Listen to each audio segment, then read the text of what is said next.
peculiar thing about that accident is that for 3 hours at least, the Edmund Fitzgerald was slowly filling up with water. We know that now, even though no one on board the Fitzgerald knew it at the time. What's really strange about this accident is that no one did know that. No one put on life jackets. No one called for distress. In fact, up until about 1 minute before the Fitzgerald finally went under the water, the first mate of the Fitzgerald was saying that the ship was all right. They were having no problem. And what of the Kamloops and the strange events of December 7th, 1927? The Kamloops, too, had plotted a cautious course, entering Lake Superior in tandem with the freighter Quedagh. In the late afternoon, the men on the Quedagh sighted rocks ahead and swerved successfully to starboard to avoid them. The Kamloops was following and could clearly see the Quedagh's action. But the Kamloops sailed on, despite frantic warning blasts from the Quedagh's great steam whistle. She was not seen again. It was presumed she was dashed on the rocks of Isle Royale, but there was no wreckage, no bodies, no evidence whatsoever that the Kamloops had ever existed. Jay Gourlay's search into the strange history of the lakes led him back into the exhaustive records and preserved evidence of Great Lakes shipping kept at the Marine Museum on Toronto's waterfront. Exactly the same spot. Though contemporary events first aroused my interest in this region, research quickly led me into these records of the 18th and 19th century. We know, for example, that the first commercial vessel to sail on the Great Lakes, the Griffin, and all aboard her, vanished on her maiden voyage. From relics like these, we know precisely what has caused most shipping accidents. But this is not always true in the Great Lakes. Often, evidence is contradictory. Other times, evidence is totally non-existent. There is, for example, an exquisite ship's figurehead found adrift, but there is no record of any ship ever carrying this figurehead. During the winter of 1902, divers searched unsuccessfully for the wreckage of the Bannockburn. They were not surprised, because they could not believe that she had sunk. She was last spotted by a passing ship. She was pointed out by the skipper to his mate. But when the mate turned his head to look at the proud vessel, the Bannockburn was gone. From time to time over the years, she has been reported sailing on over the lakes. And then there were the wrecks that were only too painfully evident. But the phenomenon that destroyed them vanished as suddenly as it came.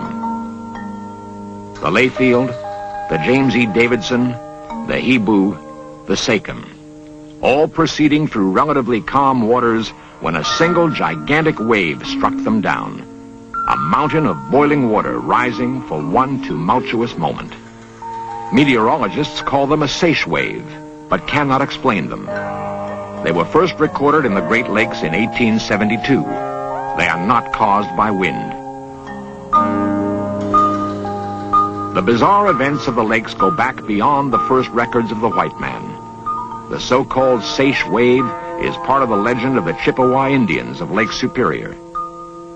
They still speak of Nanabazhu's sturgeon, a monster fish that with a flick of his tail was said to destroy the mightiest vessel.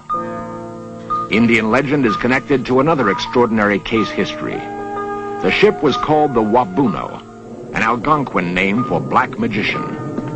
On November 20th, 1879, a doctor's wife claimed she had a vision of the ship's destruction. It was assumed she was hysterical. The wreckage was found in Lake Huron, battered by some tremendous force. But not a single body was ever recovered.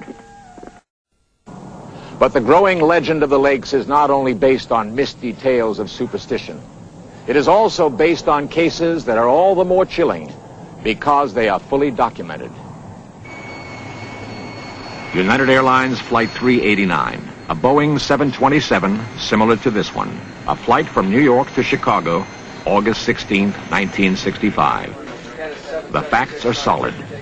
The captain's voice was recorded by a traffic controller. The flight path was tracked on highly sophisticated NORAD equipment. There was no mechanical malfunction. 3 highly qualified pilots were on the flight deck.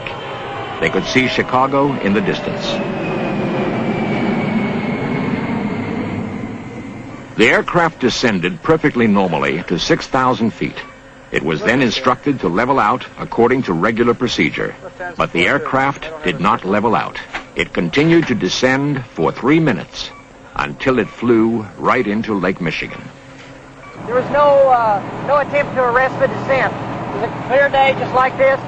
In fact, up until 1 second before the United Airlines Flight 389 hit the water, killing all 30 aboard, the pilot was talking to air traffic control about his altimeter setting. He was looking at his altimeter, he was setting it, he was paying attention to his altimeter. The co-pilot was flying the airplane. He could see the water below him, he could see the city of Chicago in the distance there, about 15 miles away. In light of these facts, the National Transportation Safety Board concluded that no possible explanation can be offered for the action of this crew. No possible explanation. And yet there is another case involving exactly the same elements. An altimeter charting a path to certain death. Right here is where Detroit Departure Control cleared the Sabreliner that was owned by General Motors to begin its approach into Pontiac. Up about 5 miles is where the Sabreliner began its descent. And beyond that, another 2 miles is where the Sabreliner finally crashed into the ground. At no time was there anything wrong with the aircraft itself. It was under full control of the pilot throughout the flight. Here there is miraculously a survivor. He was the co-pilot that night, a man with vast experience and a spotless record, Howard Herbst. I believe it's something like this. They said, you're cleared to 2,700 feet, cleared for the approach, contact Pontiac Tower at the outer marker. And 2,700 feet is the altitude for the procedure turn. So we descended the 300 feet to the 2,700 feet. That I know we were at. I checked that altitude, and both of us did. Everything was going along smoothly. We were doing the checklist, and when I got done with it, I saw the trees at the end of that checklist. Why then did he descend below minimums that night? Why did he fly that Sabreliner down into the ground? I have no idea, really. I wish I could answer it, but I don't. It just happened, and the next thing I knew, we were in the trees, but I have no knowledge of why or no answer. Howard Herbst has no answer, nor do the investigators who pored over the wreckage. To understand how baffling this is, one must appreciate how meticulous these investigators are and the elaborate technology at their disposal. For example, they can determine 6 months after an accident whether or not a tiny indicator light was lit on impact. Electronic microscopes tell these investigators whether there are scratches on a tiny metal part, whether there are scratches on scratches, which might indicate a different sort of structural failure. A highly scientific examination of every piece of wreckage can reconstruct the state of an aircraft as it existed at the moment of impact.